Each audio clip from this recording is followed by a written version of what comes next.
एक बूढ़ी माँ ने बताई 4 ज्ञान की बातें। अगर जीवन में धारण कर ली तो जिंदगी से दुखों का नाश हो जाएगा। मित्रों कहते हैं मांगो पर भीख नहीं, मदद मांगो। मनुष्य का स्वाभिमान उसे आगे बढ़ने के लिए प्रेरित करता है। जो व्यक्ति स्वाभिमान से जीता है, ईश्वर भी हमेशा उसके साथ रहता है। जो दूसरों के अधीन रहकर दूसरों के भाग्य पर जीवन निर्वाह करता है, वो सबसे बड़ा गरीब होता है। मित्रों, ये कहानी आपको बहुत अच्छा सबक देकर जाएगी। जिसके हाथ दूसरों की मदद के लिए उठते हैं, उसके जीवन में भी कभी कोई रुकावट नहीं आती। मुसीबत के वक्त में उसके साथ भी कोई ना कोई जरूर खड़ा हो जाता है। तो आइए सुनते हैं ये मार्मिक कहानी। किसी शहर में एक निर्धन परिवार रहता था। उस परिवार में पति पत्नी सिर्फ 2 ही सदस्य थे। मिट्टी के कच्चे घर में वे अपना गुजारा कर रहे थे। वो गरीब आदमी मजदूरी करके अपना और अपनी पत्नी का पेट पालता था। इसी तरह दोनों के जीवन की गाड़ी चल रही थी। समय के साथ वो स्त्री गर्भवती हो जाती है। यह देखकर उसका पति बहुत खुश होता है। वो सोचने लगता है कि अब हमारे घर में भी एक नन्हा सा बालक खेला करेगा। हमारे घर में भी एक नन्हे से बालक की किलकारियां गूंजेंगी। हम उसे गोद में खिलाया करेंगे। मित्रों, बच्चे के जन्म के साथ ही माता पिता की आंखों में कई तरह के सपने तैरने लगते हैं कि हमारे घर में भी जब एक बालक होगा तो आगे चलकर वो हमारा नाम रोशन करेगा, हमारे बुढ़ापे की लाठी बनेगा। हम उसके लिए अच्छी शिक्षा दिलाएंगे, उसे कामयाब बनाएंगे, वो हमारे वंश को आगे बढ़ाएगा। इस प्रकार की कई तरह की बातें हर माँ बाप सोचते हैं। पर मित्रों, आपको बता दें कि किसी किसी माँ बाप के सपने पूरे भी हो जाते हैं और किसी के अधूरे भी रह जाते हैं। किसी की संतान उसकी सेवा भी करती है और किसी की संतान उसे दुख भी देती है। किसी का बेटा उनके बुढ़ापे की लाठी भी बनता है और किसी का बेटा बुढ़ापे में उन्हें अकेला छोड़ देता है। किसी का बेटा अपने माँ बाप को भगवान मानकर उनकी पूजा भी करता है और किसी का बेटा उन्हें नौकरों से भी बदतर तरीके से रखता है। ये सब भाग्य और कर्म का खेल है। यदि आपका प्रारब्ध ठीक नहीं है तो आपकी संतान से आपको सुख नहीं मिलेगा। अपनी संतान को लेकर भविष्य के अच्छे सपने तो सभी देखते हैं, पर किसी किसी के ही सपने पूरे हो पाते हैं। कहते हैं समय समय के फेर से बदल जाते हैं अंश। हिरण्यकश्यप के प्रहलाद भय, उग्रसेन के कंस। किसी का बेटा सरवर कुमार भी बनता है तो किसी का बेटा कंस भी बन जाता है। अब उस गरीब के घर में धीरे धीरे वो दिन भी आ जाता है। उसकी पत्नी एक बच्चे को जन्म देने वाली थी।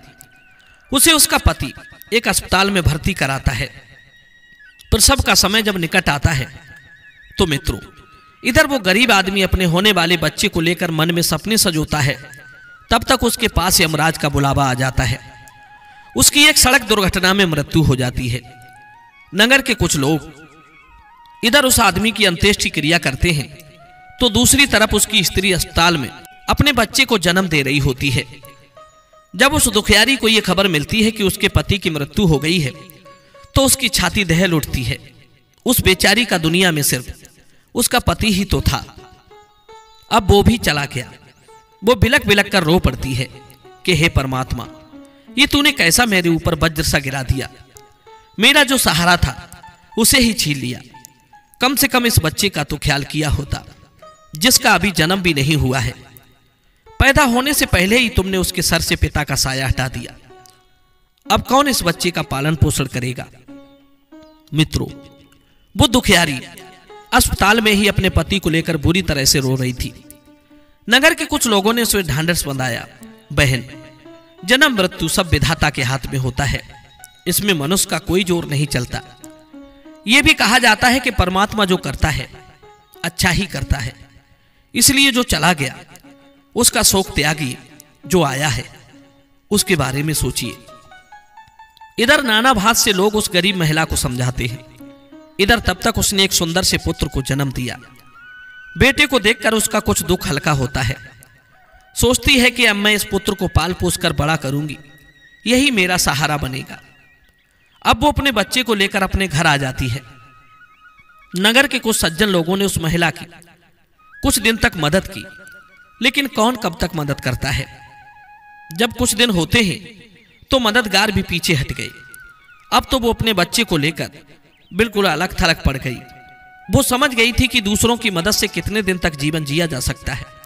यदि हमें जीना है और इस बच्चे को पालना है तो खुद जिम्मा उठाना होगा, खुद को ही काम करना पड़ेगा।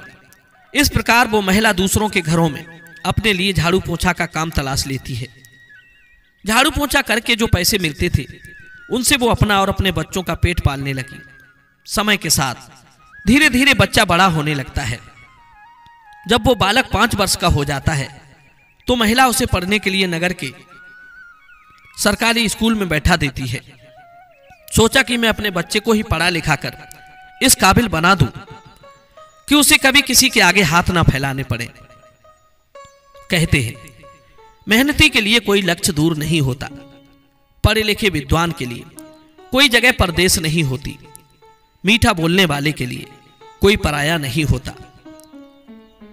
इस प्रकार वो महिला मेहनत मजदूरी करके अपने बच्चे को पढ़ाने लगती है। बच्चा भी ठीक से समझता था कि उसके घर में केवल माँ ही है, उसका खर्च चलाने वाला उसका पिता उसके जन्म से पहले ही चला गया है। इसलिए वो पढ़ाई भी खूब मन लगाकर करता था। धीरे धीरे बच्चे की उम्र 10 वर्ष की हो जाती है। एक दिन वो स्त्री बहुत बीमार पड़ गई। उसने सोचा कोई छोटी मोटी बीमारी होगी, इसीलिए कभी उस पर ध्यान नहीं दिया। लेकिन उसकी हालत दिन पर दिन खराब होती चली गई। बीमार होने की वजह से वो काम पर भी नहीं जा पाती थी। घर में इतने पैसे भी नहीं थे कि कहीं अपना ठीक से इलाज करा लेती। माँ को अत्यंत बीमार देखकर बेटे को बहुत चिंता होती है। वो बालक कहता है, माँ तुम चिंता मत करो, मैं तुम्हारे लिए अभी डॉक्टर के पास से दवाई लेकर आता हूं, तुम उन्हें खा लेना, फिर तुम देखना जल्दी ही ठीक हो जाओगी। अपने बेटे की बात सुनकर माँ की आंखें भर आती हैं। कहने लगी, बेटा अब तुम्हें कहीं जाने की जरूरत नहीं है, मेरा भी अब समय आ गया है। मैं तुम्हारे पिता के पास जाना चाहती हूं, लेकिन जाने से पहले तुम मेरी एक बात हमेशा याद रखना। जब तेरा जन्म नहीं हुआ था तब तेरे पिता ने और मैंने एक सपना देखा था कि हम अपने बच्चे को पढ़ा लिखा कर इतना काबिल बना देंगे कि उसे हमारी तरह जिल्लत भरी जिंदगी ना जीनी पड़े। सो बेटा, मैं उस सपने को पूरा नहीं कर पाई। हे मेरे लाल, मैं यदि चली भी जाऊं तो तुम अपने पिता के सपने को जरूर साकार करना। तुम ऐसा कोई काम मत करना जिससे तुम्हारे पिता का नाम खराब हो। तुम इस प्रकार से जीना कि तुम्हारा नाम दूर दूर तक लोग जान जाएं। कभी बेटा पैसे के पीछे मत भागना। पैसे के लिए तो लोग इतने नीचे गिर जाते हैं कि अपने माता पिता की इज्जत का भी ख्याल नहीं करते। तुम हमेशा अपना नाम कमाना बेटा, हमेशा स्वाभिमानी बनकर जीना। कभी किसी के आगे हाथ मत फैलाना, किसी से याचना ना करना। याचना ना करना ही श्रेष्ठता का मूल है, पराधीनता ही नरक है। मनुष्य को सदैव विद्या, धन, बल, कीर्ति और पुण्य कमाना चाहिए। लड़के ने कहा, माँ तुम घबराओ नहीं, मैं तुम्हें अभी दवाई लेकर आता हूं। और इतना कहकर लड़का माँ के बटुए से 10 रुपए लेकर दवा लेने चला जाता है। बेटे के जाते ही इधर उस गरीबड़ी के प्राण निकल जाते हैं। गांव वालों को पता चलता है तो सब लोग इकट्ठे होकर उस स्त्री का, उसके बेटे के हाथों उसका अंतिम संस्कार कराते हैं। अब तो वो बालक बिल्कुल अकेला हो गया था। बिन माँ बाप का बेटा, उम्र भी ज्यादा नहीं थी। जाए तो कहां जाए, करे तो क्या करे। दूर के जो रिश्तेदार थे उन्होंने भी उस बालक पर ध्यान नहीं दिया। गरीब जो था, लेकिन वो बच्चा अकेले ही अपने जीवन के पथ पर चल देता है। उसने हार नहीं मानी।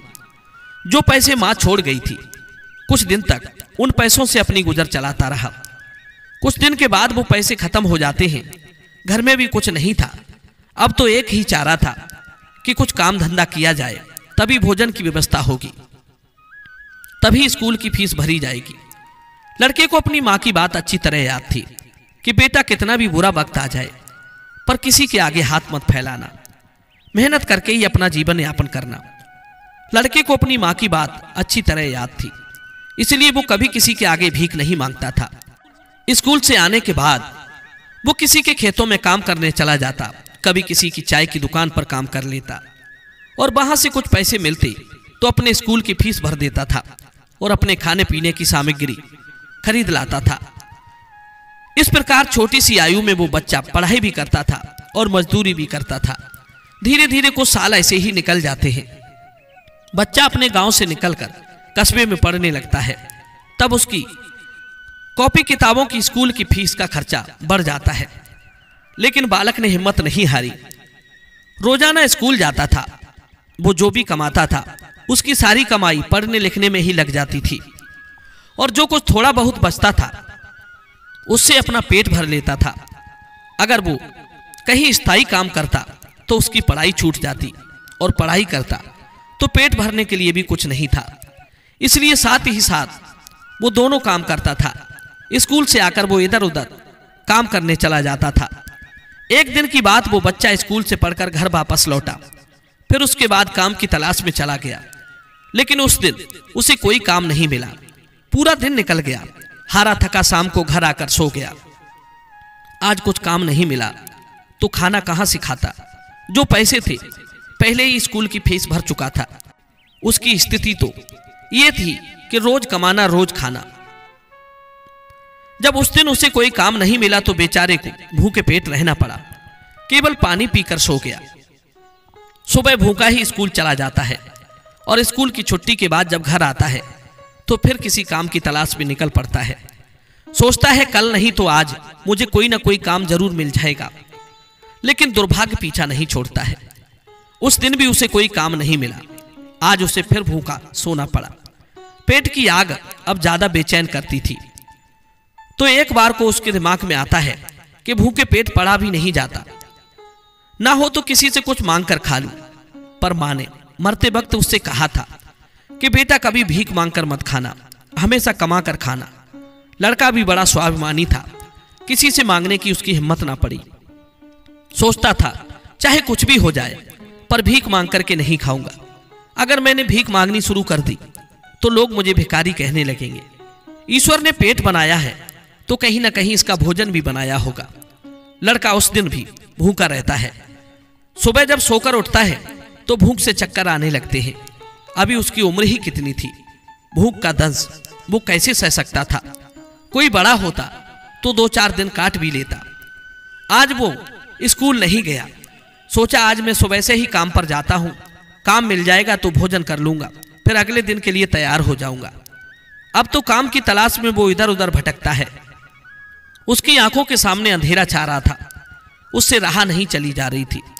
फिर एक पेड़ के नीचे बैठकर सोचने लगता है कि अगर इस समय मुझे भोजन नहीं मिला तो मेरे प्राण निकल जाएंगे। मुझे कुछ ना कुछ तो करना ही पड़ेगा। लगता है अब एक बार फिर से उसके मन में भीख मांगने का विचार आता है, लेकिन उसकी अंतरात्मा फिर मना कर देती है कि तू गरीब है, भिखारी नहीं। भीख मांगेगा तो फिर भीख मांगने की आदत पड़ जाएगी और तू भिखारी बन जाएगा। काफी देर तक लड़का इन्हीं प्रश्नों में उलझा रहता है। फिर उसके दिमाग में आया कि भीख मांगना अलग बात है और मदद मांगना अलग बात है। मैं किसी से भीख नहीं मांगूंगा, पर मदद तो मांग सकता हूं। भीख मांगना वो है जो मांग कर फिर लौटाया नहीं जाता, पर मदद मांगना वो है जो आप कभी भी लौटा सकते हो।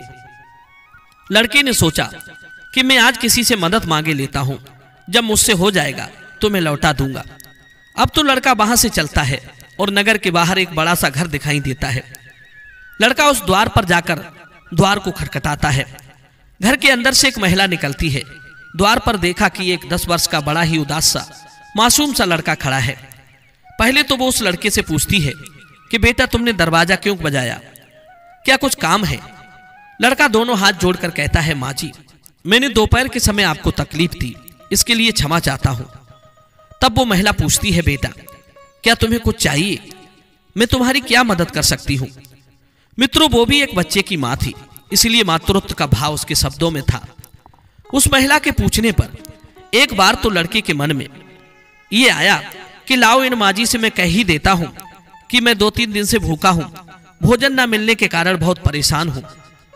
लेकिन उसके स्वाभिमान ने उसे रोक लिया और वो भोजन की जगह पानी मांग बैठा। कहने लगा माँ जी मुझे बहुत जोर की प्यास लगी थी, इसीलिए दरवाजा खटखटाया, एक गिलास पानी मिल सकता है? मित्रों लेकिन वो महिला बहुत समझदार थी। उसने जब लड़के को देखा तो समझ गई कि बालक बहुत भूखा है। वो कहती है बेटा तुम थोड़ी देर रुको, मैं तुम्हें पानी लेकर आती हूं। वो महिला घर के अंदर जाती है और अपनी रसोई से एक गिलास दूध और कुछ लड्डू रखे थे उन्हें लेकर द्वार पर आती है और दूध से भरा गिलास उस लड़के को दे देती है। गिलास में दूध था इसलिए वो गर्म था। लड़के ने जब गिलास पकड़ा तो उसमें दूध था। दूध को देखकर लड़का खुश हो जाता है। लड़का मन ही मन उस माँ के लिए दुआएं देने लगता है। महिला ने उसे पहले लड्डू खाने को दिए और कहा, बेटा दूध गर्म है तो पहले लड्डू खा लो, जब दूध ठंडा हो जाए तब पी लेना। लड़का जब उस महिला को देखता है तो उसे ऐसा लगता है जैसे उसकी ही माँ उसे ये दूध पीने को दे रही है। मन ही मन सोचता है कितनी अच्छी माँ है। एक गिलास पानी मांगा था, दूध ले आई। उसने समझ लिया कि मैं भूखा हूं। लड़का आराम से बैठकर लड्डू खाता है और दूध पीता है। तब वो स्त्री कहती है, बेटा तुम्हें और कुछ चाहिए? लड़का सोचने लगता है कि इस दूध के बदले में मैं इस माता को क्या दे सकता हूं, मेरे पास तो कुछ है ही नहीं। दूध पीने के बाद लड़का कहता है, माँ जी मैंने आपसे पानी मांगा और आपने मुझे दूध पिलाया, इसके बदले में मैं तुम्हें क्या दे सकता हूं? महिला ने कहा, बेटे मैंने तुम्हें दूध इसलिए नहीं पिलाया ताकि तुमसे बदले में कुछ मांगूं। महिला कहने लगी, बेटा तुम्हारा चेहरा देखकर लग रहा था कि तुम बहुत भूखे हो, तो मैंने सोचा कि पानी क्या पिलाया जाए, दूध ही पिलाए देती हूं, सो मैं तुम्हारे लिए ले आई। लड़के ने फिर कहा, नहीं माँ जी आप इसके बदले में मुझसे जरूर कुछ मांगिए, तुम्हें अपनी हैसियत के हिसाब से वो जरूर दूंगा। लड़के की बात सुनकर महिला सोचती है ये लड़का बड़ा स्वाभिमानी है। वो लड़का बार बार उससे मांगने की बात करता है तो वो महिला उसका मन रखने के लिए कह देती है कि मैंने ये दूध पिलाकर तुम पर कोई एहसान नहीं किया है, फिर भी यदि तुम मेरे लिए कुछ देना चाहते हो तो तुम मेरे इस एहसान का बदला चुकाना चाहते हो तो बेटा तुम मुझे एक वचन दो कि जिस प्रकार आज मैंने तुम्हारी मदद की इसी प्रकार तुम भी जब कभी मदद करने लायक हो जाओ तो किसी जरूरतमंद की मदद कर देना। जिस दिन तुम किसी की मदद कर दोगे उसी दिन तुम मेरे इस एहसान से मुक्त हो जाओगे। मित्रों उस महिला ने यह बात इसलिए कही थी ताकि वो लड़का अपने आप को मजबूर न समझे और खुशी खुशी अपने घर को जा सके। वो लड़का उस बात को अपने दिमाग में बैठा लेता है। वो उस महिला के पैर छूकर काम की तलाश में आगे को चला जाता है और इस प्रकार धीरे धीरे कई दिन बीत जाते हैं। जिस स्कूल में वो पढ़ता था उसी स्कूल में उस स्त्री का बेटा भी पढ़ता था जिसने उसे दूध पिलाया था। एक दिन वो महिला अपने बच्चे को स्कूल छोड़ने जाती है तो उसने देखा कि स्कूल में वो लड़का भी पढ़ रहा था। वो स्त्री उस लड़के को पहचान लेती है। उसने स्कूल के प्रधानाचार्य से जाकर पूछा कि उस बालक का नाम मोहन है और वो बिना माँ बाप का बेटा है। छोटी सी उम्र में उसके दोनों माता पिता गुजर गए। ये जानकर उस महिला को बड़ा दुख होता है। सोचती है जब इसके माँ बाप नहीं है तो फिर इसकी पढ़ाई का खर्च कौन उठाता है। तब स्कूल के हेड मास्टर बताते हैं, बहन जी मोहन बहुत ही अच्छा बच्चा है, वो अपनी पढ़ाई का खर्च स्वयं उठाता है और पढ़ने में भी बड़ा मेहनती है। वो मेहनत मजदूरी करता है और तब जाकर स्कूल की फीस भरता है। जब कभी वो स्कूल नहीं आता है और अपनी फीस भी समय पर नहीं दे पाता है तो हम लोग उसे ज्यादा दबाव नहीं बनाते। मित्रों जब उस स्त्री को मोहन की स्थिति का पता चलता है तो वो करुणा से भर जाती है। उसका मन करता है कि मैं उस बालक की कुछ मदद करूं जिसका कोई नहीं होता। ऐसे ही लोगों की मदद तो करनी चाहिए, तभी भगवान प्रसन्न होता है। जिसका कोई नहीं है वो भगवान का है और उसकी मदद करने का अर्थ है कि आपने भगवान को प्रसन्न कर दिया। महिला ने सोचा ये लड़का मुझसे पैसे तो लेगा नहीं क्योंकि बड़ा स्वाभिमानी बालक है। तब उस महिला ने प्रधानाचार्य से कहा, श्रीमान जी अगर मैं इस बालक की फीस भर दिया करूं तो आपको कोई आपत्ति तो नहीं है? मास्टर ने कहा, बहन जी आपकी सोच अच्छी है, आप उसकी फीस भरेंगे तो मुझे तो कोई आपत्ति नहीं होगी, लेकिन मोहन इस बात के लिए तैयार नहीं होगा। तब वो महिला कहती है, मास्टर जी मैं उस बच्चे की मदद करना चाहती हूं, आप किसी तरह से मोहन को समझा देना, उससे कह देना कि आपकी स्थिति को देखते हुए सरकार ने आपकी फीस माफ कर दी है, तुम्हें फीस भरने की कोई जरूरत नहीं। मित्रों अध्यापक भी इस बात से सहमत हो जाता है। वो महिला पूरे वर्ष मोहन की फीस भरकर अपने घर चली जाती है। इस तरह वो हर वर्ष उसके पूरे साल की फीस जमा कर दिया करती थी ताकि मोहन सिर्फ मन लगाकर पढ़ सके। अब तो मोहन पूरा मन लगाकर पढ़ता था और अपने खाने पीने के लिए किसी दुकान पर काम कर आता था। कहते हैं डूबते को तिनका का सहारा ही बहुत होता है। उस महिला के थोड़े से प्रयास से मोहन की अच्छी खासी मदद हो गई। वो अब खूब मन लगा करके पढ़ता था। इसी तरह कुछ वर्षें और बीत गई। आगे की पढ़ाई करने के लिए उसे शहर में जाना पड़ा। सोचा शहर में रहकर मैं कोई छोटी मोटी नौकरी कर लूंगा और अपनी पढ़ाई भी करता रहूंगा। इस बात का पता उस महिला को तब चलता है जब वो उसकी फीस भरने के लिए स्कूल में जाती है।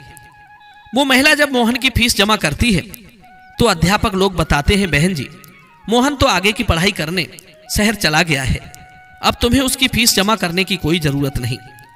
उस महिला ने जब सुना तो सोचने लगी, कोई बात नहीं, भगवान ने मुझे उसकी मदद करने का इतना ही समय दिया। हे भगवान, उस बालक पर दया दृष्टि बनाए रखना, वो जहां भी रहे खुश रहे। इस प्रकार वो स्त्री अपने घर लौट आई और अपने घर गृहस्थी की दुनिया में व्यस्त हो गई। उधर मोहन शहर में जाकर अपनी पढ़ाई करने लगा। अतिरिक्त समय में करने के लिए उसने एक नौकरी तलाश कर ली। इस प्रकार मित्रों 25 वर्षें बीत जाती हैं। ना तो मोहन कभी उस महिला से मिल पाता है, ना वो महिला कभी मोहन से मिलती है। उसका बेटा भी अब बड़ा हो गया था। उसका बेटा एक व्यापारी बन गया था। वो स्त्री पहले से अपने घर से संपन्न थी, ऊपर से उसका बेटा व्यापार करके खूब धन कमाता था। उस माँ का बेटा भी बड़ा संस्कारी था। वो भी अपनी माँ को बहुत प्यार करता था। मित्रों, एक दिन उसकी माँ बहुत बीमार पड़ जाती है। शाम को जब उसका बेटा घर आता है तो वो अपनी माँ की हालत को देखकर बेचैन हो जाता है। वो अपनी माँ को अस्पताल में भर्ती कराता है। जांच में पता चलता है कि उसकी माँ को कैंसर है। वो लड़का डॉक्टर से कहता है, डॉक्टर साहब, आप मेरी माँ का अच्छे से इलाज कीजिए, पैसों की बिल्कुल चिंता मत करना। तब डॉक्टर कहते हैं, भाई, तुम्हारी माँ को कैंसर की बीमारी है और कैंसर का इलाज बहुत महंगा होता है। छोटे मोटे अस्पतालों में इसका इलाज भी नहीं है। इसके लिए तुम्हें किसी बड़े शहर में जाकर किसी बड़े अस्पताल में इसका इलाज कराना होगा। और बड़े अस्पताल का मतलब है कि खर्चा भी बहुत अधिक होगा। बेटे ने कहा, डॉक्टर साहब, मैं अपनी माँ के इलाज के लिए कुछ भी कर सकता हूँ, आप मुझे बस कोई राह सुझाइए, मैं अपनी माँ का इलाज कहाँ कराऊं। तब डॉक्टर उसे मुंबई जाने की सलाह देते हैं। जवाब दिया, मुंबई में एक कैंसर का हॉस्पिटल है, यदि वहां का इलाज तुमने पूरा करा लिया तो तुम्हारी माँ इस रोग से निजात पा सकती है, नहीं तो तुम्हारी माँ के प्राण संकट में पड़ सकते हैं। यह सुनकर लड़का घबरा जाता है। वो डॉक्टर साहब से मुंबई वाले डॉक्टर साहब का नंबर और पता लेकर अपनी माँ को मुंबई ले जाता है। माँ तो उसे बहुतेरा मना करती रही कि बेटा, तुम मुझे कहाँ ले जाओगे, इतना पैसा कहाँ है हमारे पास, अच्छा इलाज कराने के लिए हमारे पास पर्याप्त पैसा नहीं है। यहीं से डॉक्टर साहब से दवा ले लेते हैं, धीरे धीरे मैं सही हो जाऊंगी, तुम परेशान मत हो। तब लड़का बोला, माँ, इस दुनिया में एक तुम ही तो हो, जिसके होने से मुझे कभी अकेलापन महसूस नहीं होता। मुझे किसी बात की चिंता नहीं होती, इसीलिए कुछ भी हो जाए मैं तुम्हें इस बीमारी से मरने नहीं दूंगा। धन का क्या है, नहीं रहेगा तो फिर कमा लेंगे, लेकिन माँ तो नहीं मिल सकती। इस प्रकार लड़का अपनी माँ को मुंबई लेकर जाता है और जिस डॉक्टर से उसकी माँ का इलाज होना था वो डॉक्टर साहब उस समय अस्पताल में नहीं थे। वो किसी मरीज को देखने के लिए विदेश गए थे। अस्पताल के स्टाफ ने बताया कि डॉक्टर साहब कल आएंगे, तब तक आप अपनी माँ को भर्ती करा दो। लड़के ने बिना देर किए अपनी माँ को भर्ती करा दिया और डॉक्टर साहब के आने का इंतजार करने लगता है। अगले दिन डॉक्टर साहब आते हैं तो वो लड़का अपनी माँ की रिपोर्ट डॉक्टर साहब को दिखाता है। डॉक्टर साहब ने भरोसा दिया कि जांच के आधार पर मैं कह सकता हूं कि तुम्हारी माँ ठीक हो जाएगी, मगर इनका इलाज काफी लंबा चलेगा। लड़के ने कहा, डॉक्टर साहब, कुछ भी हो जाए, मैं अपनी माँ को ठीक कराकर ही घर ले जाना चाहता हूं, चाहे इसके लिए मुझे अपना सब कुछ बेचना पड़े, कितने ही दिन मुझे यहां रुकना पड़े। मित्रों, इस प्रकार वहां के डॉक्टर ने उस माँ का इलाज शुरू कर दिया। अगर छोटे शहर की बात होती तो खर्चा कुछ कम हो जाता, लेकिन वहां का खर्चा तो बहुत लंबा था। फिर भी उसने हिम्मत नहीं हारी। कहते हैं, माँ से अनमोल संसार में कुछ भी नहीं है। डॉक्टर साहब जो दवाइयां लिखते थे वो दवाइयां बहुत महंगी आती थी। लड़का अपनी माँ के लिए अत्यंत महंगी महंगी दवाइयां लेकर आता था। उधर उसका जो बिजनेस था, माँ की देखरेख के कारण उसमें भी समय नहीं दे पाया, तो वो भी ठंडा पड़ गया। कई दिन तक इलाज होता रहा। धीरे धीरे माँ की हालत में सुधार होने लगा। बेटे के पास जो जमा पूंजी थी वो खत्म होने लगी। इधर माँ को जब पता चलता है कि बेटे के पास पैसे नहीं रहे तो माँ कहती है, बेटा तुम इतनी महंगी दवाइयाँ क्यों ले रहे हो? कहाँ से डॉक्टर साहब की फीस भरोगे? कहाँ से दवाइयों का खर्च उठाओगे? तुम्हारा धंधा भी बंद हो गया है। तब बेटा कहता है, माँ तुम चिंता मत करो, मैं तुम्हारा इलाज अपना घर मकान दुकान सब कुछ बेच कर कराऊंगा। माँ भी बेटे की जिद के आगे बेबस हो जाती है। वो लड़का अपनी माँ का इलाज निरंतर जारी रखता है और धीरे धीरे 1 महीना बीत जाता है। मित्रों, वहां पर एक बात बड़ी ही विचित्र थी। उस अस्पताल का जो सबसे बड़ा डॉक्टर था वो जब उसकी माँ से मिलने आता था तो 2-2 घंटे उस माँ के पास बैठकर बातें किया करता था। ये देखकर माँ को भी बड़ा अच्छा लगता था कि अजीब डॉक्टर है, इतना बड़ा डॉक्टर है जिसे सांस लेने की भी फुर्सत नहीं है, वो मुझसे बात करने के लिए इतना समय कैसे निकाल लेता है। मित्रों, इस प्रकार 1 महीना बीत जाता है तो एक दिन वो लड़का डॉक्टर के केबिन में जाता है और डॉक्टर साहब से पूछता है कि डॉक्टर साहब, अभी मेरी माँ का इलाज कितने दिन और चलेगा? डॉक्टर साहब उसे सारी बात बताते हैं कि भाई आप चिंता ना करो, आपकी माँ पूरी तरह से स्वस्थ हो चुकी है। मैं भी संतुष्टि के लिए एक बार जांच और कराता हूँ, उस जांच की रिपोर्ट आ जाने दो, फिर तुम अपनी माँ को घर ले जा सकते हो। मित्रों, अब तो उस माँ का बेटा रिपोर्ट आने का इंतजार करने लगता है। 2 दिन के बाद रिपोर्ट आ जाती है। जब रिपोर्ट आती है तो लड़का फिर डॉक्टर से मिलने जाता है और पूछता है, डॉक्टर साहब क्या मेरी माँ ठीक हो गई? कोई खतरे वाली बात तो नहीं है? तब डॉक्टर साहब कहते हैं, भाई चिंता मत करो, सारी रिपोर्टें नॉर्मल आई हैं, तुम्हारी माँ पूरी तरह से ठीक हो गई है, अब आप इन्हें अपने घर ले जा सकते हो। डॉक्टर की बात सुनकर बेटा खुश हो जाता है और डॉक्टर साहब को बहुत धन्यवाद देता है। लड़का अपनी माँ के पास जाता है और सोचता है कि भगवान का लाख लाख शुक्र है कि मेरी माँ बच गई, मेरी मेहनत सफल हो गई। यही बात को अपनी माँ को बताने के लिए जाता है और माँ से कहता है कि माँ तुम पूरी तरह से ठीक हो गई हो, अब हम जल्द ही अपने घर जाने वाले हैं। ये बात सुनकर माँ भी बड़ी खुश हो जाती है, लेकिन अगले ही पल वो ये सोचकर उदास हो जाती है कि मैं तो ठीक हो गई, लेकिन इस अस्पताल का जो बिल होगा वो लाखों करोड़ों में होगा, कैसे मेरा बेटा चुका पाएगा? इतनी मोटी रकम की व्यवस्था वो कहां से करेगा? पास में जो जमा पूंजी थी वो तो सब रिपोर्ट में खर्च हो गई। माँ को उदास देखकर बेटा समझाता है, माँ तुम क्यों उदास होती हो? मैं अपना सब कुछ बेचकर आपके इलाज का बिल चुका दूंगा, कोठी बंगला तो बाद में भी बना लूंगा, इसलिए माँ तुम्हें इन बातों की चिंता करने की कोई जरूरत नहीं है। बेटा अपनी माँ को बहुत समझाता है, मगर माँ तो माँ होती है, उसका अपने बेटे के लिए चिंता करना स्वाभाविक था। माँ सोचने लगती है कि मेरा बेटा यदि सब कुछ बेच देगा तो फिर वो आगे अपनी जीविका कैसे चलाएगा, इसके भविष्य का क्या होगा? वो माँ रात भर यही सोचती रही। चिंता करते करते माँ और बेटा दोनों की रात निकल गई। अगला दिन आता है।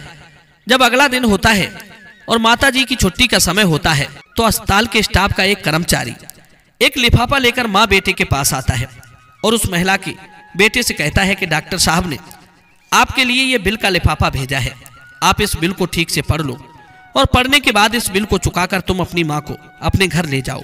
बिल का लिफाफा देकर वो अस्पताल का कर्मचारी तो चला गया और वो लड़का उस बिल के लिफाफे को खोलकर देखता है। वो सोचता है पता नहीं कितना बिल होगा। बेटे को चिंता में देखकर माँ भी परेशान हो जाती है। माँ एकदम से बेटे के हाथ से वो बिल छीन लेती है।